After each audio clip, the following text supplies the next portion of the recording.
আমার প্রিয় ছাত্রছাত্রীরা, আজকে কিন্তু আমি ক্যালকাটা ইউনিভার্সিটির সিসিএফ সেকেন্ড সেমিস্টারের 2024-এ হিউম্যান জিওগ্রাফির ওপরে কী ধরনের কোশ্চেন এসেছিলো সেইগুলো কিন্তু একটু আলোচনা করে দিই। কারণ তোমরা অনেকেই কিন্তু আমাকে রিকোয়েস্ট করছো কী ধরনের কোশ্চেন এবার পরীক্ষার জন্য ইম্পর্টেন্ট। তোমরা এই ধরনের কোশ্চেন কিন্তু একবার দেখে নিও, তাহলে বুঝতে পারবে কী ধরনের কোশ্চেন কিন্তু হিউম্যান জিওগ্রাফির ওপর পরীক্ষায় আসে। এবং এর পরবর্তীতে কিন্তু এই পেপারের ওপর আমি তোমাদের একটা সাজেশান ভিডিও দেব, সেখান থেকে কিন্তু তোমাদের 100% কমন থাকার সম্ভাবনা থাকবে। কারণ প্রিভিয়াস ইয়ারেও কিন্তু আমি তোমাদের ফিজিক্যাল জিওগ্রাফির ওপরে একটা সাজেশান ভিডিও দিয়েছিলাম, সেখান থেকে কিন্তু তোমরা 100% কমন পেয়েছিলে। এক্ষেত্রেও কিন্তু আমি তোমাদের সাজেশান ভিডিও দেব, তার জন্য কিন্তু চ্যানেলটা সাবস্ক্রাইব করে অল নোটিফিকেশানটা অন করে রাখবে এবং সেই সঙ্গে সঙ্গে ভিডিওটি ভালো লাগলে লাইক করো এবং তোমাদের কোনো কোয়ারিজ থাকলে কমেন্ট সেকশানে জানাবে, আমি প্রত্যেকটি কমেন্টের অ্যান্সার দেব এবং সেই সঙ্গে সঙ্গে ভিডিওটা কিন্তু একটু বেশি করে শেয়ার করে দিও। তো শুরু করা যাক। হিউম্যান জিওগ্রাফি পেপারের উপরে তোমাদের 75 মার্কসের কিন্তু কোশ্চেন আসে। এখানে কিন্তু 2 মার্কসের 10টা কোশ্চেন তোমাদেরকে লিখতে হয়, এখানে কিন্তু 14টা কোশ্চেন দেওয়া থাকে। ফার্স্ট কোশ্চেনটি যেটা এসেছিলো সেটা দেখে নাও, right 2 different measures of density of population.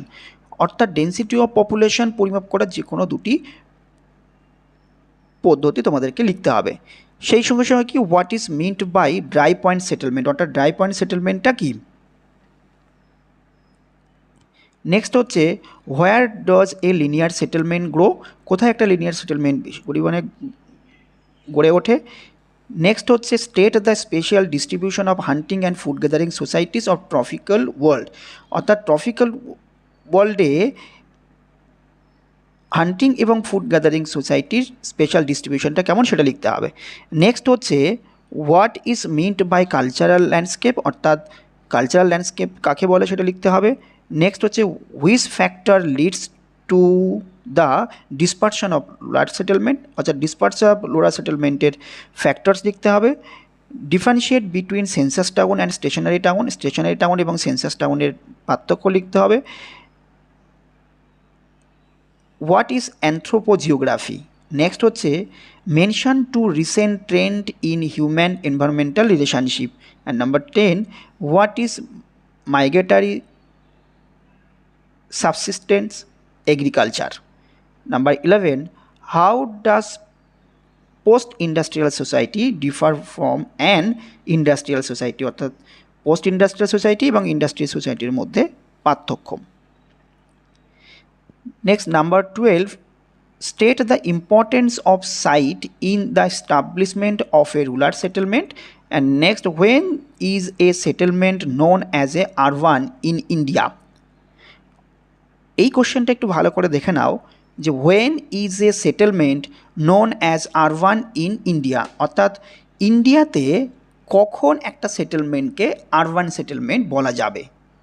অর্থাৎ এখানে কিন্তু ঘুরিয়ে কোশ্চেনটা দেওয়া হয়েছে, আরবান সেটেলমেন্টের ডেফিনেশনটা বললেই কিন্তু হয়ে যাবে, সেক্ষেত্রে তোমরা সেন্সাস ডেফিনেশনটাও বলতে পারো।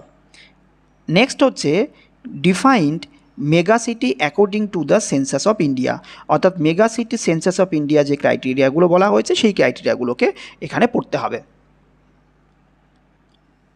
নেক্সট 5 মার্কসের যে কোশ্চেনগুলো এসেছিলো দেখে নাও, কারণ এখানে তোমাদের 5টা 5 মার্কস লিখতে হয়, তোমাদের কিন্তু 7টা 5 মার্কস দেওয়া থাকে।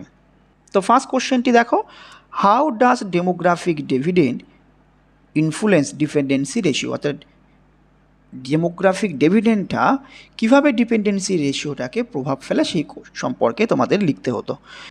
নেক্সট হচ্ছে state the cultural trait of Todas with their livestock, এখানে কিন্তু তোমাদের চেঞ্চু, টোডা এবং গন্ট এর মধ্যে পড়তে হয়, সুতরাং টোডা এবং চেঞ্চু যদি এখানে চলে এসেছে 10 মার্কেও দেখবে আমি যখন বলবো, তার জন্য এবার কিন্তু তোমাদের গণ্ড কিন্তু খুব ইম্পর্টেন্ট। নেক্সট হচ্ছে discuss the recent trend in geography, recent ট্রেন্ডটা কিন্তু চলে এসছে। এক্ষেত্রে তোমাদের ইম্পর্টেন্ট একটি কোশ্চেন এবার কিন্তু পরীক্ষায় আসতে পারে, সেটা হচ্ছে discuss the nature and scope of human geography, এই কোশ্চেনটা কিন্তু খুব important. Next 18, discuss the merits and demerits of demographic transition model, demographic transition মডেলের তোমাদের সুবিধা এবং অসুবিধা লিখতে হবে। And highlight the role play by migration in the population change of a region.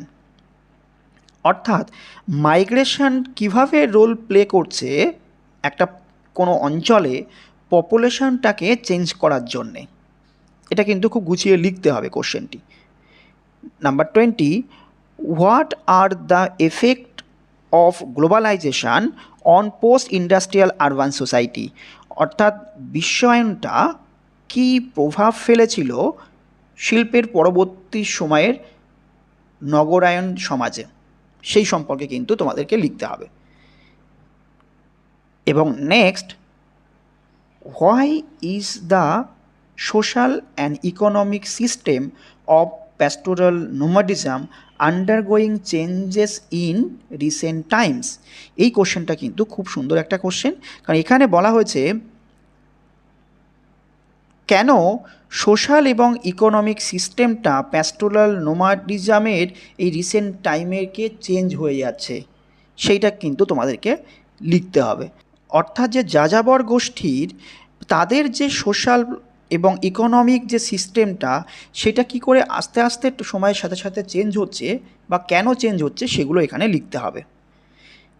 Next category C, সেই ক্ষেত্রে 4টে কিন্তু কোশ্চেন দেওয়া থাকে। দেখো ফার্স্ট কোশ্চেনটি কি এসেছিল, give an reason account of the traditional livelihood pattern and challenges of the changes in India। তাহলে এক্ষেত্রে এই চেঞ্জেস কিন্তু চলে এসেছে, এই জন্য কিন্তু এবার তোমাদের এই গান্ড কিন্তু খুব ইম্পর্টেন্ট এই পরীক্ষার জন্যে। Next, discuss the resource approach in human geography. কারণ এক্ষেত্রে কিন্তু তোমাদের যে 4টে অ্যাপ্রোচ তোমাদেরকে পড়তে হয়েছিল, রিসোর্স অ্যাপ্রোচ, লোকেশনাল অ্যাপ্রোচ,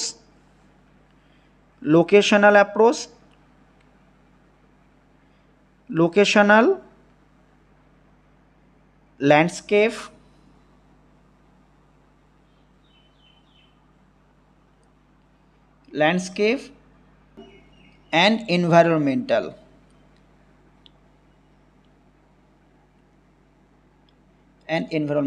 এই 3টে কিন্তু এবারের জন্য খুবই ইম্পর্টেন্ট। নেক্সট হচ্ছে number 24, account of uneven distribution of the population. অর্থাৎ এই আনইভেল ডিস্ট্রিবিউশন মানে হচ্ছে অসম যে বন্টন ভারতের জনসংখ্যার, সেই সম্পর্কে তোমাদের লিখতে হবে।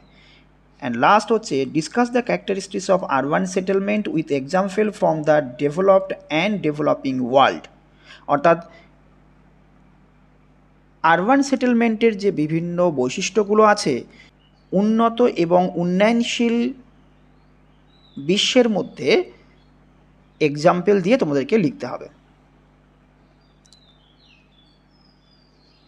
তাহলে আশা করি এই 2024-এ ক্যালকাটা ইউনিভার্সিটির সিসিএফ জিওগ্রাফি স্টুডেন্টরা কী ধরনের হিউম্যান জিওগ্রাফি পেপারের উপর পরীক্ষা দিয়েছিল, সেই কোশ্চেনগুলো কিন্তু আমি সব বাংলাতে বলে দিলাম।